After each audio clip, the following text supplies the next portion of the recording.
Bonjour, je suis Zelda Moore et vous écoutez Féministe Mais. Dans ce deuxième épisode, nous plongeons dans un sujet qui, depuis ma grossesse, m'a déjà fait passer pas mal de nuits blanches.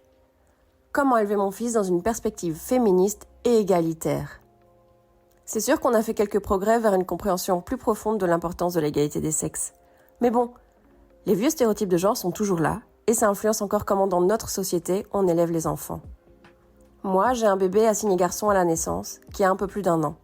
Et en fait, pour tout vous dire, je suis inquiète de le voir devenir une sorte de figure emblématique du patriarcat. Parce que dans le contexte plutôt privilégié dans lequel j'ai la chance d'évoluer, il y a des avancées.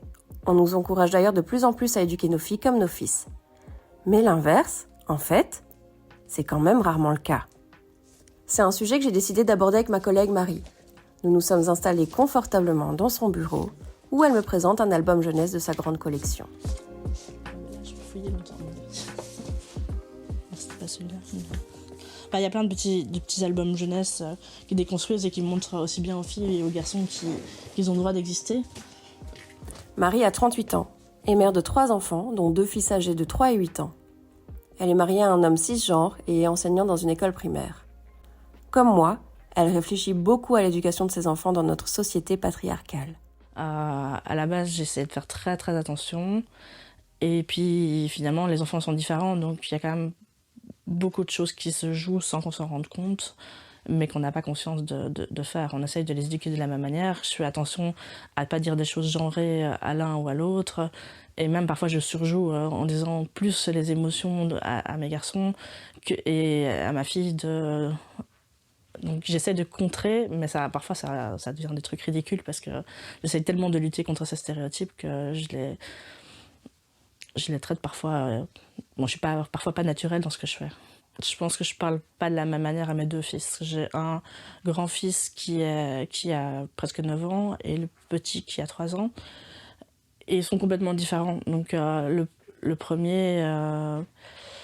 je pense qu'il y a beaucoup de choses qui se sont jouées dans l'éducation entre le premier et le deuxième parce qu'il y a eu l'arrivée de ma fille. Donc je pense que c'est ma fille dans mon éducation qui a fait quand même des grands changements. Bon, pas ma fille en elle-même, mais les proches. Parce que comme je fais hyper attention aux stéréotypes, quand j'ai eu mon premier garçon, j'avais l'impression de faire tout ce qu'il fallait pour le protéger des stéréotypes. Et donc, j'ai acheté des poupées, j'ai mis des vêtements roses, il avait des déguisements. Chaque fois qu'il demandait quelque chose, mais c'est vrai que j'attendais beaucoup que ça vienne de lui. Et je pense que j'aurais jamais dit non à une de ses demandes, mais il n'avait pas toujours accès directement aux jeux qui pourraient être des jeux non genrés, parce que finalement c'était la famille qui achetait les jouets et ils achetaient des jouets pour garçons, même si on est bien d'accord que ça n'existe pas, des jouets de garçons, mais des jeux très stéréotypés. Tandis que ma fille est arrivée, ils ont fait à 100% le jeu de c'est une petite fille, c'est une petite princesse, et donc j'ai essayé de lutter contre ça, et c'est à ce moment-là que j'essaie de comprendre, parce que ma maman était là, mais t'as fait tout ce que tu devais faire pour qu'il soit pas stéréotypé, et regarde, ton fils il aime les trucs de garçon et ta fille elle aime les trucs de fille, et donc tu vois, les stéréotypes c'est comme ça, et c'est à ce moment-là que j'essaie de comprendre ce qui se cachait derrière, et c'est probablement de ça que mon plus jeune a bénéficié, parce que lui en fait il avait accès aussi bien à des jeux qui étaient dits de filles et des jeux qui étaient dits de garçons, et donc il a vraiment pu faire son tri, et en fait pour lui un jouet c'est un jouet, que ce soit ceux de sa sœur ou ceux de son frère, il s'en fout, et c'est un jeu et ça l'amuse, donc il switch aussi bien de la voiture à la Barbie, de la robe de princesse au costume de pirate. Donc je pense que c'est pas ma manière de faire qui a fait, c'était juste qu'il avait réellement accès finalement à tout ça, et donc c'est ça qui a changé sa manière d'être. Le côté a priori sur le fait d'avoir un garçon, non, pas du tout, mais cette peur de ne pas avoir de fille par contre. Et là j'ai compris après pourquoi est-ce que je voulais une fille. En fait j'attendais que on s'occupe de moi plus vieux, et donc déjà premièrement ça je me suis dit non, en fait tu fais pas des enfants pour qu'ils s'occupent de toi, mais en même temps je me suis dit mais qu'est-ce qui se passe dans l'éducation des garçons qui sont si différents, qui sont si détachés parfois dans les familles, qui me semblait important dans la vie de tous les jours. J'aimerais bien que mes garçons et ma fille bien sûr ne vivent pas complètement détachés, ne soient pas des personnes égoïstes, et donc je pense que c'est une des choses auxquelles je fais attention quand je demande un service à Alain. Je sais très bien que quand j'étais plus jeune, c'était à moi qu'on me le demandait en tant que fille, et donc ça va être faire attention qu'aussi bien l'un et l'autre, qu'ils fassent attention les uns aux autres, et qu'ils soient dans la bienveillance, que ce soit une fille ou un garçon, ou qu'ils soient sensibles, qu'ils aient le droit de dire leurs sentiments. C'est important, que ce soit des filles ou des garçons. Et donc, je veille à ce qu'ils aient des moments de parole et qu'ils aient le droit d'être sensibles, qu'ils aient le droit que ça n'aille pas être pleuré. Et pas de dire parce que t'es un garçon tu dois être plus fort ou tu dois être plus courageux et non tu vas pas pleurer. Et donc on questionne ça, de savoir quels sont vos besoins et quels sont ça, mais aussi de revoir en amont tout ce qu'on impose. On dit qu'on partage les tâches, mais est-ce que papa fait ça, est-ce que maman fait ça? Et donc on essaye de questionner aussi, de voir comment se répartissent les tâches. Je questionne les comportements, pourquoi par exemple tu vas être violent? Parce qu'on a construit des choses, parce qu'on a attendu ça de toi. Et en fait c'est acceptable pour personne la violence, donc pourquoi est-ce qu'on dirait qu'un garçon peut être plus violent qu'une fille? Pourquoi est-ce qu'on attend d'une fille qu'elle soit plus douce?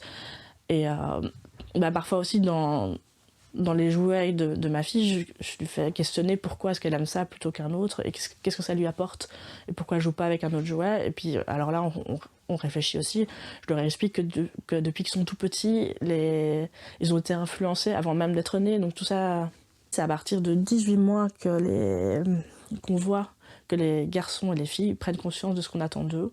Et on voit vraiment un changement, c'est assez surprenant parce qu'on généralement on fait pas attention. Et un enfant qui va jouer avec tout va progressivement s'orienter de plus en plus vers les jeux avec lesquels on attend de jouer parce qu'il voit de plus en plus ses copains faire pareil. Et donc, c'est pas suffisant de mettre des poupées à disposition d'un enfant. Il faut qu'il se sente légitime d'y jouer et que tous les messages soient concordants. Par exemple, s'il voit pas son papa s'occuper du bébé parce que le bébé c'est la maman qui s'en occupe, probablement que ça va influencer aussi. Donc c'est pas que acheter une poupée, c'est changer plein de choses dans l'environnement de l'enfant et qu'il se sente légitime et qu'il voit qu'en fait les adultes aussi jouent, les hommes aussi jouent à la poupée en quelque sorte quand ils s'occupent d'un enfant. Mais c'est pas juste mettre dans l'environnement et espérer qu'il joue.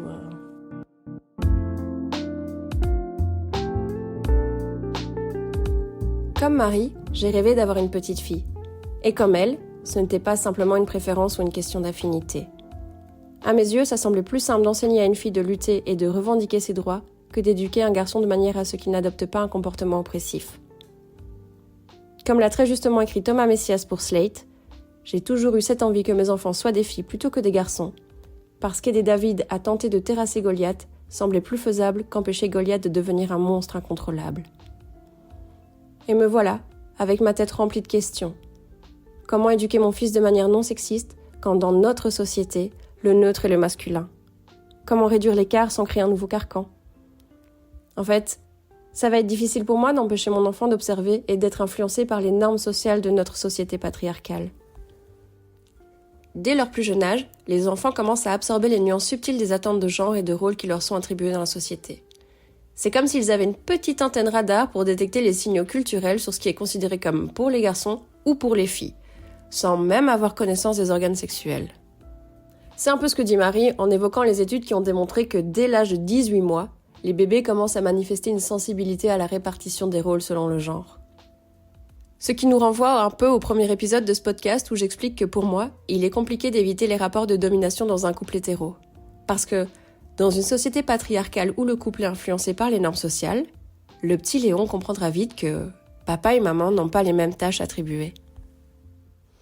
En d'autres termes, nous, en tant que parents, et surtout pour son papa, on a la mission de lui montrer qu'en gros, un homme, un vrai, ça pleure et ça plie le linge aussi. Même si pour le moment notre foyer n'adopte pas une organisation parfaitement équitable, nous nous efforçons de mettre en place des initiatives pour inculquer à notre enfant une vision égalitaire du monde.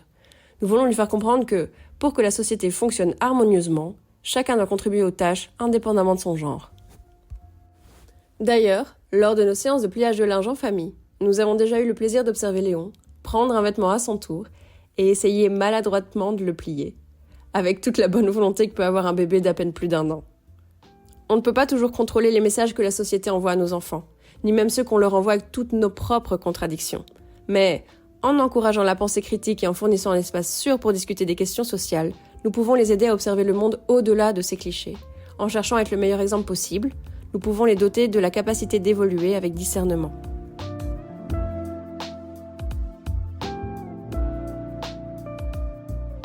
Alors, des obstacles dans le fait d'éduquer mes enfants de manière égalitaire, je n'ai rencontré que ça en fait. Parce que je suis partie avec l'idée de ça va être simple parce que je suis conscientisée, je fais attention à ça et donc je vais avoir un garçon qui va pouvoir vivre et s'épanouir comme il l'entend et une fille qui va s'épanouir comme elle s'entend, et finalement c'était pas du tout comme ça et c'était hyper frustrant. Les premiers changements, ça doit passer par les parents et donc réfléchir dans le couple, parce que on est bien beau de vouloir appliquer des choses à nos enfants, mais si on les met pas nous-mêmes en place, et on est quand même les premiers modèles. Donc c'est questionner nos rapports, nos fonctionnements de couple, et c'est pas toujours simple. En fait, on se rend compte que déjà soi-même, on est hyper influencé par cette société, par le patriarcat, et donc on a beau se dire conscientiser, c'est questionner chaque chose qu'on fait qui est nécessaire, mais il y a des moments où on peut pas être alerte en permanence, il y a toujours des petites choses qui passent. Est-ce que j'achète cette chose-là rose parce que c'est une fille ou parce que j'aime bien le rose? Donc il y a nous-mêmes d'abord, puis après il y a tout l'entourage. Suffit de voir les cadeaux qu'on reçoit avant même que le bébé soit né, j'ai reçu un maximum de choses bleues pour la naissance de mon fils et de roses pour la naissance de ma fille. Avant que ma fille naisse, le tutu à paillettes roses en tulle que j'ai reçu, c'était juste horrible. Et donc, sur le moment même, là, j'ai réalisé qu'il y avait un problème, mais je ne réalisais pas comment arriver à empêcher l'entourage de pouvoir d'avoir cette influence sur mon enfant. Il y a l'entourage, et puis il y a tout ce qui est l'école, tous les lieux de socialisation, il y a la télé, même les ouvrages, parce qu'au début je me disais allez, je choisis bien, mais parce que même un album jeunesse où on se dit c'est pas un garçon ou une fille, c'est neutre, mais en fait le neutre c'est masculin. Donc ma fille, elle doit avoir l'impression de lire des albums qui ne sont que des garçons. Et c'est très drôle parce que parfois quand on lit, je lis plusieurs albums avec des filles, tout d'un coup ils sont là, mais pourquoi en fait c'est des filles et il n'y a pas de garçons? Alors que l'inverse, ça se passe jamais. La société envoie des messages de comment tu dois éduquer tes enfants, mais elle les envoie de manière inconsciente. Il n'y a pas ce caractère conscient de te dire tu dois faire une fille, tu dois faire... Bon, pas, peut-être que dans certains milieux, oui, on attend vraiment ce côté viril et féminin de l'autre. Chez moi, encore non, en fait, je dis n'importe quoi, parce que même quand ma maman me dit oui, mais Louise est en pantalon, machin, elle m'envoie le message qu'en fait, une fille, ça doit être féminin. Donc, j'avais l'impression que c'était plus inconscient que ça, mais non, en fait, c'est bien conscient. Quand je vois mes beaux-parents, ils rigolent et ils disent « Ah, t'es une petite fille !» Quand le plus jeune porte un déguisement de princesse, t'es là « Ben non, en fait, c'est un garçon avec une robe. » Donc, il y a ça, mais si c'était seulement l'extérieur, mais en fait, ils sont entourés de gens qui veulent pas qu'un garçon porte une robe. Le plus jeune, quand il met une robe et qu'on lui dit que c'est une petite fille, je crois qu'il s'en fout. Il n'a pas spécialement de réaction. Le grand, quand on va lui dire t'es une fille avec ses longs cheveux, lui il va dire non, je suis un garçon. Mais ça va pas le vexer. Aucun des deux, je pense que ça n'a plus d'impact, parce que je pense qu'on a peut-être là sur ce point réussi quelque chose, c'est que c'est pas quelque chose qui est important. Ils sont pas ou alors c'est l'âge, je sais pas si c'est parce qu'il n'est pas encore dans cette question de virilité, on va voir plus tard. Mais là pour l'instant il est vraiment à se dire non, je suis un garçon, la personne s'est trompée et c'est pas... Tant pis, on passe à autre chose, mais ça le vexe pas spécialement. Mais dès qu'il est arrivé à l'école maternelle, en fait, il est rentré de l'école un jour, il avait 3 ans. En fait, tous les garçons m'ont dit que je pouvais pas porter de roses parce que les roses c'était pour les filles. Et là c'était vraiment la grosse claque de se dire... Donc tu peux faire ce que tu veux, mettre dans un petit cocon et essayer de l'éduquer de manière égalitaire. Et puis voilà, t'as ça. Et puis il a plus voulu porter de rose et ça a mis un temps avant qu'il puisse réaccepter de le faire. Donc c'est quand même assez violent de se dire qu'à 3 ans, un enfant ramassait une telle remarque alors que ça, il avait juste un t-shirt rose. Donc c'est très très compliqué. Et là, je crois que je pardonne plus à la société qu'à ma famille. Parce que c'est là, allez, c'est pas possible. Avec tous les chiffres, toutes les études, tous les machins que je vous ai mis sous les yeux, et vous continuez avec vos arguments qui, pour moi, n'ont aucun sens. Et ça continue, alors que la société... on sait que la société est pas pourrie, mais qu'elle est gravement atteinte, et que le combat va être long, mais c'est vrai qu'on a envie que son entourage soit plus coopératif, et que... Parce que... Est-ce que vous êtes vraiment fiers de ce que vous avez fait? Est-ce que vous avez inculqué à vos enfants? Est-ce que c'est vraiment ce que vous voulez reproduire? Et la réponse n'est pas spécialement oui, et pourtant c'est resté dans les mêmes mécanismes, dans les mêmes modèles, et parfois c'est un peu pénible.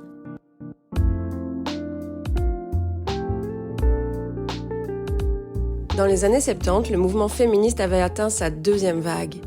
À cette époque, les militantes élargissent le champ des revendications.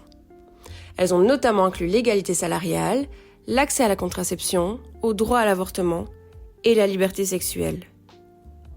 Bon, on peut quand même en venir à se demander ce qu'ont fait les mères féministes de la deuxième vague au niveau de l'éducation des fils. Eh bien, pour tout vous dire, à l'époque, l'éducation des garçons passait souvent en second plan. Enfin, en tout cas, c'est l'impression que ça donne vu le peu de travaux menés sur le sujet. En 1992, Sabine Fortunault réalisa une étude sociologique où elle examine les pratiques et les théories du mouvement féministe contemporain français à propos de la maternité et l'éducation.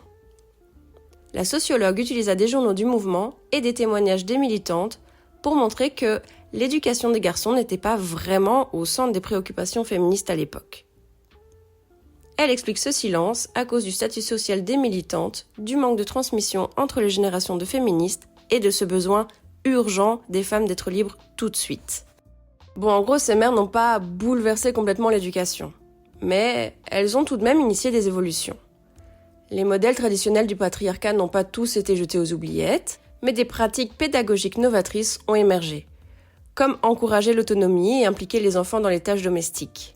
À leur manière, ces parents féministes ont élevé leurs enfants de manière moins marquée par le sexisme que leurs ancêtres. Aujourd'hui, ces enfants, certains devenus parents à leur tour, se demandent comment élever des fils qui ne succombent pas trop aux influences patriarcales plus qu'omniprésentes. Ce que dit Marie, je l'ai vite constaté. À l'heure actuelle, c'est difficile d'empêcher la société de ne pas renforcer les clichés. Pour ne citer qu'un exemple, mon bébé a un doudou qui s'appelle Paul. C'est un petit lapin qu'on genre au masculin et qui porte une belle robe de couleur terracotta. Et à la crèche, on m'a déjà demandé avec insistance si son doudou ne s'appellerait pas plutôt Paulette. Alors que les petites filles peuvent maintenant enfiler un déguisement de super-héros sans trop de soucis, un garçon déguisé en princesse peut provoquer un scandale. La société nous place encore dans une situation où, si votre enfant est un garçon, agir comme une fille est considéré comme une déchéance. Établir l'égalité ne se limite pas à accorder aux filles plus d'espace et d'opportunités, mais ça implique également d'enseigner d'autres façons d'être aux garçons.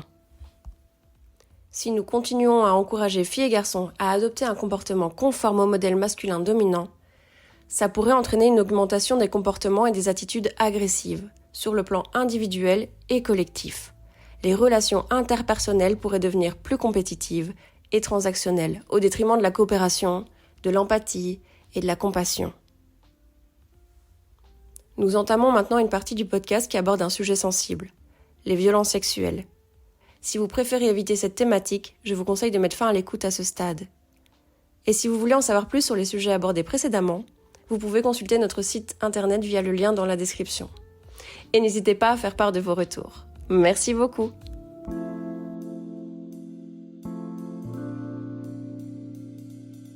Est-ce que j'ai peur que mes fils deviennent des agresseurs? Oui, bien sûr. On sait, en voyant les chiffres de l'inceste, on voit les chiffres des violences, c'est quelque chose qui existe. Donc ce serait hypocrite de se dire que c'est pas possible que nos enfants le deviennent. En fait, dans mon entourage, j'en ai vu plein. Donc je sais que c'est quelque chose de possible. Et donc c'est vraiment quelque chose qui nous inquiète, à la fois pour ce que va vivre notre fille et de ce que eux vont le genre de personnes qu'ils vont devenir. Donc on passe beaucoup de temps à sensibiliser, à expliquer que le respect de l'autre, expliquer les conséquences que ça peut avoir. Donc avec le grand, on a le petit, bien sûr, on explique la bulle, mais ça reste tu vas pas dans la bulle de l'autre, tu vas pas l'embêter. Mais notre fils, c'est vrai qu'on a déjà eu Peut-être parce qu'on a déjà eu des problèmes avec notre fille très tôt, donc on a réalisé à quel point ça pouvait arriver vite.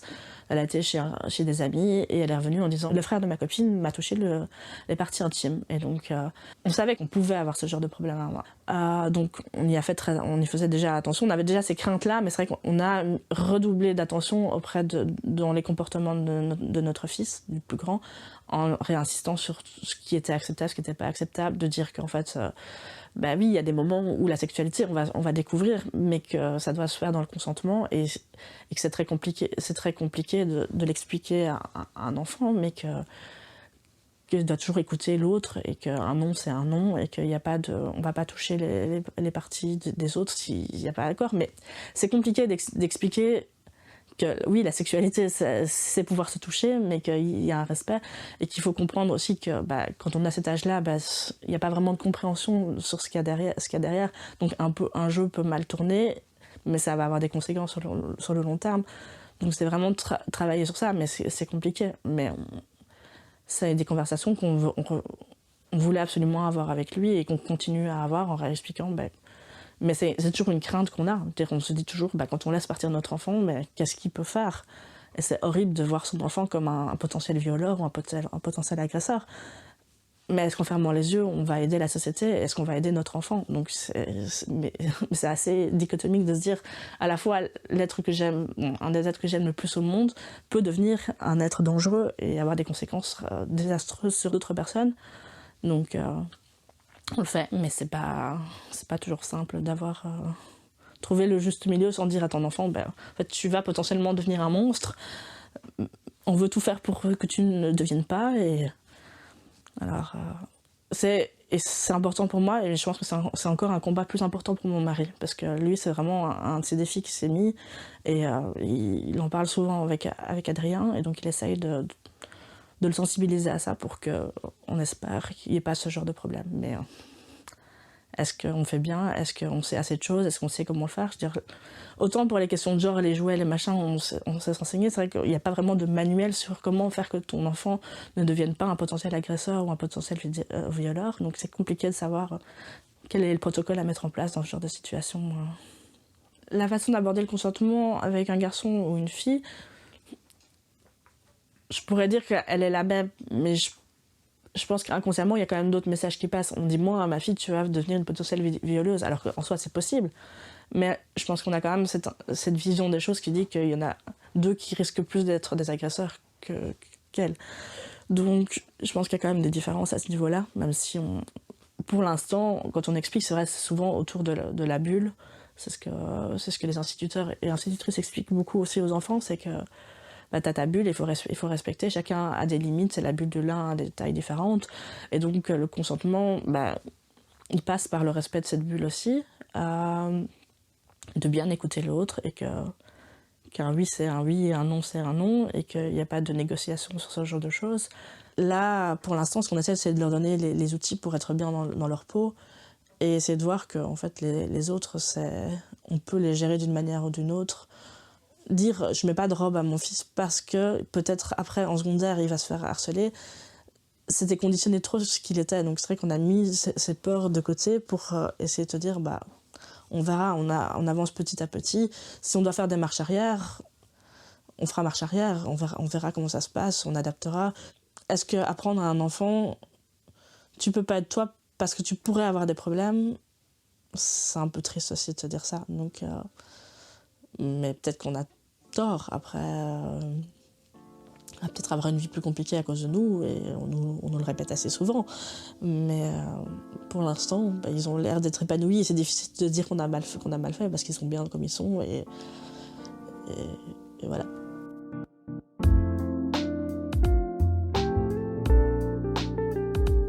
Dans mon cercle proche, chez certains et certaines, j'ai constaté une crainte palpable de devenir parent d'une fille.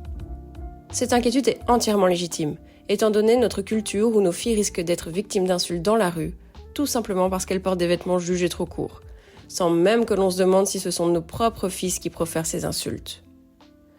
On redoute le jour où nos filles pourraient être agressées sexuellement, sans que nous envisagions un seul instant que nos fils puissent en être les auteurs.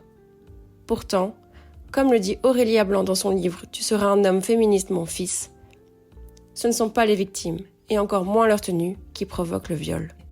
Les filles sont éduquées dès leur plus jeune âge à se protéger des agressions, du harcèlement et du viol. Elles sont conscientes de devoir constamment surveiller leur tenue, leurs itinéraires, leurs sorties, leurs comportements. Bref, à sacrifier leur liberté pour survivre. Dès l'adolescence, elles comprennent qu'elles sont exposées au risque de viol. Parce qu'en fait, il est inévitable pour nous d'en discuter avec elles. Par contre, pour les garçons, c'est une autre histoire. Comme si ça les concernait pas directement, alors qu'ils devraient être les premiers à se sentir concernés. Notre société place la responsabilité d'éviter le viol sur les épaules des filles, plutôt que de responsabiliser les garçons. Et pendant ce temps-là, nos fils grandissent dans cette culture, imprégnés de ces messages où les violences sexuelles sont bien trop minimisées. D'après une étude de 2002 pour la protection judiciaire de la jeunesse en France, les violences sexuelles occupent déjà une place significative chez les jeunes pris en charge par cette institution. En ce qui concerne les auteurs, qui sont à 99% des garçons, cette étude précise qu'ils ont en moyenne un petit peu moins de 15 ans. Leurs victimes sont principalement des filles, qui sont membres de leur famille, des personnes de leur cercle social ou de celui de leur famille. Dans mes recherches, j'ai aussi appris qu'il n'existe pas de profil type pour les adolescents qui commettent ces actes, ce qui rend les stratégies de prévention ciblées impossibles. La négligence éducative de l'enfant est un facteur de risque, mais ça ne représente pas la majorité des cas. Les violences sexuelles se produisent même dans les milieux qui ne sont pas traditionnellement considérés comme à risque. C'est pour ça qu'il est nécessaire d'aborder le consentement avec nos fils aussi, et ce, bien avant l'adolescence. Bien sûr, il faut le faire de manière appropriée à l'âge et au niveau du développement de l'enfant, dans un langage adapté, et des mises en situation du quotidien qui ne sont pas nécessairement liées à la sexualité. Alors oui, ces conversations peuvent être délicates, mais elles sont essentielles pour les aider à naviguer dans un monde où les violences sexuelles sont malheureusement trop courantes. Il ne faut pas que la difficulté du sujet provoque une forme de négligence qui perpétuera, ou en tout cas qui empêchera de freiner les violences sexuelles enracinées dans notre société patriarcale, où l'on prône la culture du viol. Et surtout, considérons les victimes. C'est sur ces mots que je vous laisse. Merci d'avoir écouté Féministe Mais. Nous espérons que vous avez pris autant de plaisir à écouter cet épisode que nous avons eu à le réaliser. Pour aller plus loin dans la réflexion, vous pouvez consulter notre site internet. Le lien est dans la description. Et si vous avez des retours ou des questions, n'hésitez pas à laisser un commentaire ou à nous contacter via notre site. Nous, on se retrouve en septembre pour le prochain épisode de Féministe Mais. Et en attendant, n'hésitez pas à vous abonner ou à nous mettre des petites étoiles sur vos applis de podcast. C'était un podcast créé par l'équipe de la FAML avec le soutien de la Fédération Wallonie-Bruxelles qui vous rappelle que dans le féminisme, chaque pas compte, même s'il y a un mais.